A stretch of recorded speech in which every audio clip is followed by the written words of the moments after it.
ဒီလိုမျိုး UPS အဟောင်းကနေထွက်လာတယ်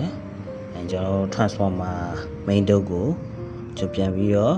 inverter လုပ်မယ်ပေါ့ဆိုလိုအပ်တဲ့ကက်ကဒီကက်ပေါ့နော် inverter ကက်ဒီ inverter ကက်ကတော့ကျွန်တော် KT ဇက်ကထုတ်ထားတယ်inverter ကက်ပေါ့နော်တော်တော်ပြွားဆိုင်ဝေးရတယ်ပြောတယ်ဆိုတော့ watt ကတော့100 watt ကနေ2000 watt ထိသုံးလို့ရတယ်ဆိုတော့ diagram လေးတွေလည်းပါတယ်ပေါ့နော်ဆိုတော့ကျွန်တော်ဒီကက်ကိုမောင်းဖို့အတွက်ကျွန်တော် power FET ပေါ့နော်ဆိုတော့ဒီလိုမျိုး FET တချမ်းကိုကျွန်တော်နှလုံးစီကျွန်တော်မောင်းလာတယ်ဒါလေးကျွန်တော်စမ်းပြပေးမယ်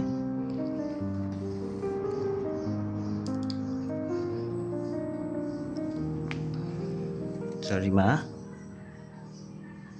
7 volt နဲ့အဝင်ပေးရတယ်ပြီးတော့ AC 220 ထွက်တယ်ဆိုတော့ဒါလေးကျွန်တော်အထွက်ကိုကျွန်တော်စမ်းကြည့်ကြည့်မယ်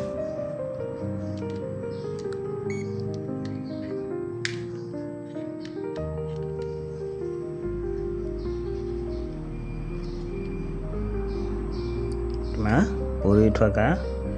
219 220ပြီပေါ့နော်220ပြီထွက်တယ်ဆိုတော့ hash လဲကျွန်တော်တိုင်းကြည့်ကြည့်မယ်ပေါ့နော် hash ပေါ့ hash ကတော့ဘယ်လောက် hash လဲဆိုတော့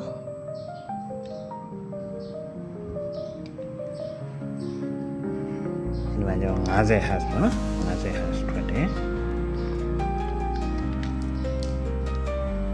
ဒီကောင်လေးဒီကက်လေးတော်တော်အဆင်ပြေတယ်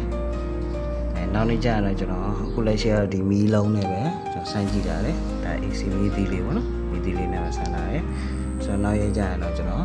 တခြားလုပ်တွေနဲ့စမ်းသုံးကြည့်ပါမယ်အားလုံးကျေးဇူးတင်ပါတယ်